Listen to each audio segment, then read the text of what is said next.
ভাবে আসতে হবে। আন্দোলনের সময় যেভাবে ভয়েস ক্রিয়েট করা হয়েছে, কথা বলা হয়েছে, সেটার একটা ব্যাখ্যা আছে, কিন্তু আপনি এখন যখন রাজনীতির মাঠে আসবে, আপনাকে শতভাগ রাজনৈতিক দায়িত্ব জ্ঞান নিয়েই কথা বলতে হবে। এই জন্য আমি আজকের এই সভা থেকে বলবো, আমরা সবার জন্য শুভকামনা।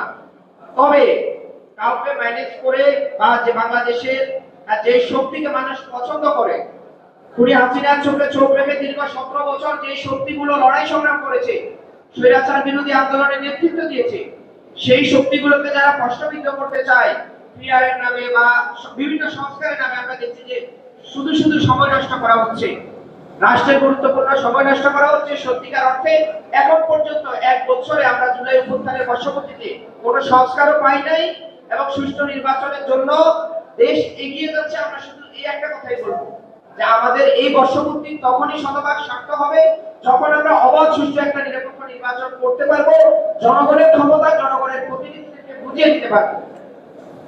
আমি আমার বক্তব্য শেষ করছি।